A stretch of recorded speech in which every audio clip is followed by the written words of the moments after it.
बेपरुआ हेले कोविड्र तृतीय लहर आशंका बढ़ीजिव एने एम्स निर्देशक डाक्तर रणदीप गुलेरिया सतर्क करिसेंति। विभिन्न राज्य कटकणा कोहल करने आरंभ करथिबा बेले कोविड कटकणा उल्लंघन हेउथिबा देखिबाक मिलुछि। संभाव्य तृतीय लहर मुकाबला लागि ओडिशा सरकार प्रस्तुति आरंभ करिसेंति, किंतु अनेक स्थान में कटकणा लोके फू कर दैछंति। राज्यर सीमा मुकुला पड़िछि।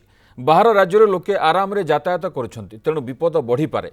एपटे केंद्र गृह सचिव अजय कुमार भल्ला सबु राज्यर मुख्य शासन सचिव को चिठी लिखिछंति।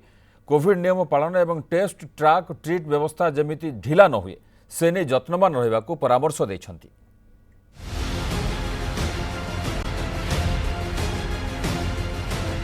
सतर्क नहले कोविड तृतीय लहर निश्चय आसिबो। देश में आगामी 6 रु 8 सप्ताह मध्य यह आसीपारे। दिल्ली एम्स निर्देशक डाक्टर रणदीप गुलेरिया एपरी सतर्क करिसेंति। देश पई मुख्य समस्या ठिया होईछि एते लोकंको टीकाकरण। यह व्यतीत corona virus delta plus variant चिंता बढ़ाई। सक्रिय संक्रमण संख्या ह्रास पाउथिबारु अनेक राज्य कटकणा कोहल करने आरंभ करिसेंति। विभिन्न स्थान में कोविड कटकणा उल्लंघन हेउथिबा देखिबाकु मिलुछि। एपरि स्थिति रे कोविड गाइडलाइन प्रति बेपरुआ न हेबा लागि केंद्र गृह मंत्रालय समस्त राज्य को सतर्क करिछि। केंद्र गृह सचिव अजय कुमार भल्ला सबु राज्यर मुख्य शासन सचिवों को चिठी लिखिछन्ति। कोविड नियम पालन एवं टेस्ट ट्राक ट्रीट एही व्यवस्था जेमिति ढिला न हुए से नहीं जत्नवान रहिबाकु परामर्श दैछन्ति। There is again a lack of COVID appropriate behavior. We don't seem to have learned from what happened between the first and the second wave. And again, crowds are building up, people are gathering. It will take some time for the virus to again start spreading and for the number of cases to start rising at a national level. But you're right, it could happen within the next, I would say, about 6 to 8 weeks, maybe a little longer. But a lot depends on how we sort of go ahead in terms of COVID appropriate behavior and preventing crowds. संक्रमण नियंत्रण लागि सरकार आंतजिला यातायात उपरे कटकणा लगाइछन्ति। पश्चिम बंगे व आंध्र सीमा seal करा जाइछि। वास्तव चित्र किंतु भिन्न। देखंतु ए हेउछि ओडिशा आंध्र सीमावर्ती गिरिशोला गेट। जातीय राजपथ उपरे पुलिस चेकपोस्ट गाड़ी जांच हेउछि। हेले गिरिशोला पितातोड़ी चिचिटी रास्ता को टिके देखंतु। गलाबाट दे आराम रे गाड़ी जाउछि। एठारे कोनोसी कर्मचारी नाहंती। मुकुला पड़िछि गलाबाट। गोटे टेंट सेपटे कराई अच्छे स्टाफ से चेकिंग कर स्टाफ जहाँ जानवाहन चेकिंग कर डाउट हेले एमवीआई आरटीओ पाखक आम पठाऊँ आठी चेकिंग कर आंध्र ओडिशा बॉर्डर रे ड्यूटी करूँ। हाँ रेकर्ड मेंटेन करूँ। ये रेकर्ड मेंटेन लेखा हो सब जहाँ चेकिंग करके लेखा हो।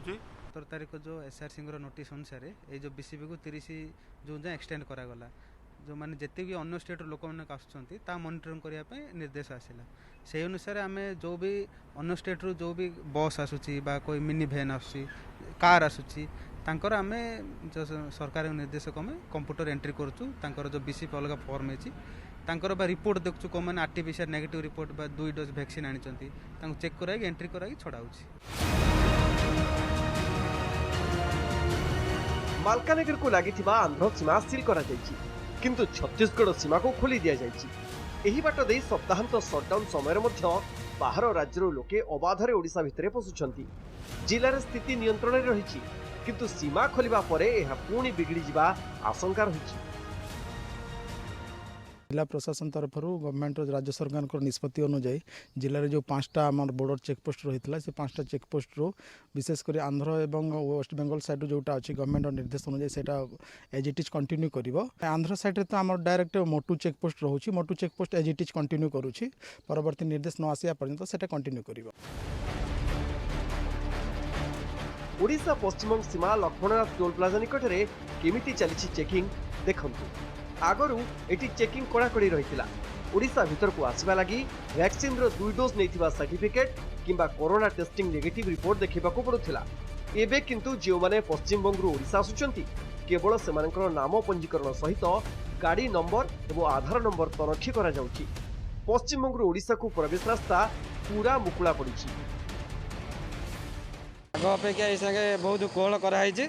जो मानकर भी आरटीपीसीआर रिपोर्ट ना से छड़ा हो जस्ट खाली से गाड़ी नंबर आधार टिके परिचय देकी जदि बेसी जावासा कर तुम क्वारंटाइन रही आम व्यवस्था करूँ सेमती किसी आम ना सब गाड़ी आम छाड़ू। संक्रमण कमिछि किंतु विपद टळिनी खास सेइथिपाई कोविड नियम पालन उपरे विशेषज्ञ गुरुत्व देउछंती। तेणु एथिरे कोनोसी ढिला देबा अर्थ तृतीय लहर को निमंत्रण करबा। ब्रह्मपुर सुरजित पंडा, मालकानगिरी रंजित शाह और जलेश्वर राजेश प्रधान ब्यूरो रिपोर्ट न्यूज 7।